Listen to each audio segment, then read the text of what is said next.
F-22 vs F-35, what happens if two U.S. stealth plane combine? A plane that is more maneuverable and has better missiles will likely win the battle.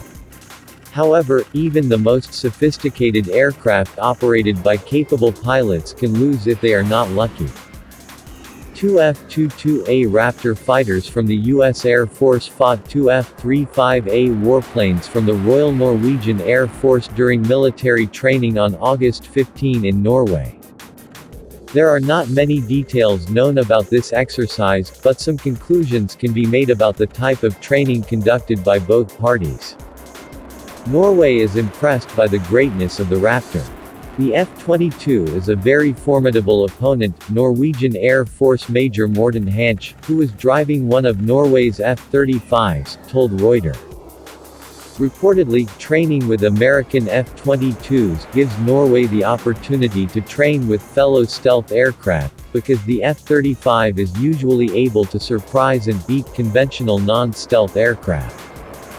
Not surprisingly, as a professional air force, Norway refused to name which party won during training. In general, such discussions are held in secret.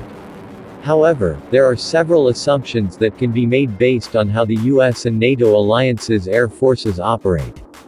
Professional air forces do not engage in tense battles like in the Top Gun movies, but instead only focus on building professional competence.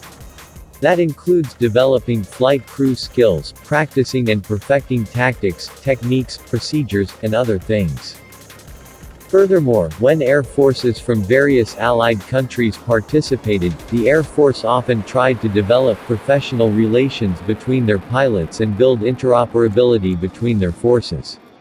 That is why they are familiar with their respective tactics and procedures in the event of war.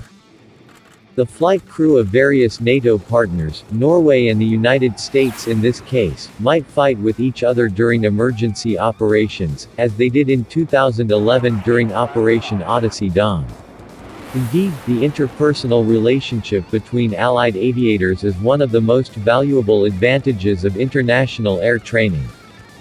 Because these air forces do not train to fight each other, during most of the training, the aircraft will be divided between Blue Air Forces for allies and Red Air Forces for enemies. Blue troops will fly using tactics and procedures that they will use during real battle operations, while Red troops will mimic enemy tactics and techniques. So, during training like this in Norway, it is possible that the F-22 is imitating enemy aircraft such as Russia's Su-35 stealth fighter, while the F-35 will fly as Blue troops, or vice versa. The idea is to learn and familiarize each other with their tactics and procedures, which are of course within security limits.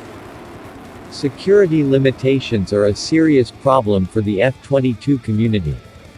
Raptor pilots are often not permitted to make full use of their jet capabilities during international training. Unit F-22 is often directed to participate in exercises as part of the Air Force's efforts to build relationships with partners, noted a recent report from the U.S. Government Accountability Office. However, due to security concerns regarding the disclosure of the F-22's unique capabilities, F-22 pilots may be prohibited from flying planes as they did in combat. As a result, this type of exercise can cause F-22 pilots to develop bad habits that must be corrected in future training, according to an Air Force official quoted by the National Interest.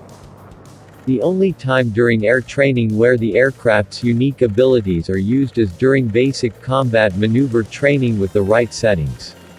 Victory often depends on the skill and luck of each pilot. A plane that is more maneuverable and has better missiles will likely win the battle. However, even the most sophisticated aircraft operated by capable pilots can lose if they are not lucky.